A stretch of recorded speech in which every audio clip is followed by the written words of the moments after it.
Joe Biden emerged to speak to a local news station in Milwaukee. I haven't heard much from him recently. He said virtually nothing about that New York Post series about his son's laptop and the emails on it that suggest Hunter Biden profited, and perhaps his father profited, from changes to American foreign policy. Anyway, here was Biden's response to the story.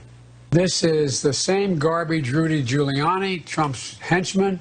It's the last-ditch effort in this desperate campaign to smear me and my family. And the vast majority of the intelligence people have come out and said there's no basis at all. Okay. Well, you notice what he doesn't say. He never says the laptop or the emails and texts on it are fake. He does point to the intelligence people. He's talking about a letter written by partisan former intel officials who've admitted they don't know anything about the laptop because they haven't seen it.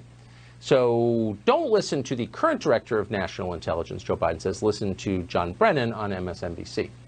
But the weirdest part of the clip is that Joe Biden denied that his son ever profited from his connection to Joe Biden, even though Hunter Biden has admitted that, in fact, on camera.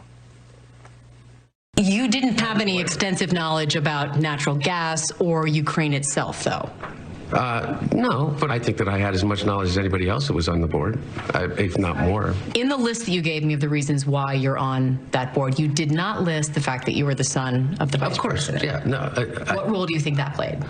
I think that it is impossible for me to be on any of the boards that I just mentioned without saying that I'm the son of the vice president of the United States. Okay, so the truth is this kind of garbage is ubiquitous in Washington. It's how the entire private sector of the city makes its living. It's how people pay their mortgages and send their kids to private school. This is what Washington does. It's not an excuse. It's just the truth. So maybe if the Biden campaign admitted that, they'd be able to get past the story. But they're not. They're lying about it. So what should we make of that? Glenn Greenwald is the co-founder of The Intercept, who joins us tonight. Glenn, thanks so much for coming on. Where do you think this story is right now? What do you make of it? Well, the problem with the story is that not that Joe Biden isn't answering questions, because that's what a presidential candidate would do if he's not forced to, which is just simply evade questions that are being posed to him. The problem is the corruption that is absolutely pervasive in the U.S. news media. There are newsrooms all throughout New York and Washington, D.C., where top editors are explicitly saying they do not want this story investigated. And they're being clear that the reason that they don't want it investigated is because they think even if there's corruption that's exposed here, in their view, Trump is worse. And therefore, it would be malfeasance on the part of the media to report corruption on the part of Biden when Trump is so much more corrupt. What they're really saying is they see their role as journalists not as informing the public, to let the public decide which candidate is better and which is worse. They see journalism, the function of it is to defeat Donald Trump and elect Joe Biden. So many basic questions, Tucker, that journalists should be demanding Joe Biden answer. Are the emails authentic? Do you claim that any of them have been fraudulently altered or fabricated? Did your son actually drop off that laptop in the Delaware repair store? Did you ever discuss with him meeting with Burisma executives, or in fact meet with Burisma executives? Why was the prosecutor that you accepted as the replacement for the one you demand to be fired somebody who had no experience as a prosecutor, was himself imprisoned for embezzlement, was a lackey of the Ukrainian president? Why was somebody like that acceptable to you if the goal, as you claim, was good government in Ukraine as opposed to benefiting Burisma? Maybe there are good answers to those questions, but he's not answering them because the media has said you don't have to. Feels like there's a lot of stuff here. I know there's a lot on that computer. There are also documents floating around that are not from that computer. What have we learned recently? What didn't we know yesterday?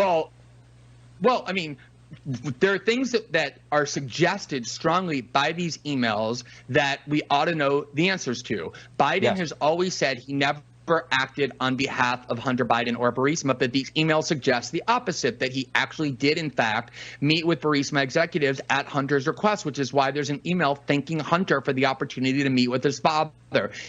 Is that true? Did he meet with those executives? There are emails that are suggestive of the fact that Hunter gave part of his salary to the vice president and negotiated deals in China that were intended to personally benefit Joe Biden. Remember, when Biden was in government for 50 years, he never made much money. He was looking to get rich, which he did once he left the White House. Did he ever consummate those deals or discuss any of those deals with Hunter? And again, to me, the key question that is provoked by a lot of these emails is, if it was the case that there was a noble and benevolent motive in trying to get this Ukrainian prosecutor fired, and it wasn't to help Burisma, but instead to clean out corruption, why did they release the funds after one of the most corrupt people in all of Ukraine was appointed to that position? What is Joe Biden's answer to that? If we had a working press, we would know it. That's exactly right. And thank you for always directing the conversation back to the foreign policy part of this, which is the most outrageous part of all. It's been completely ignored, except by you, basically. And I think you're exactly right about that. Glenn Greenwald, thank you. Good to be with you, Tucker. Why is the Vice President of the United States firing a prosecutor in Ukraine? How does that help our country? It doesn't, of course.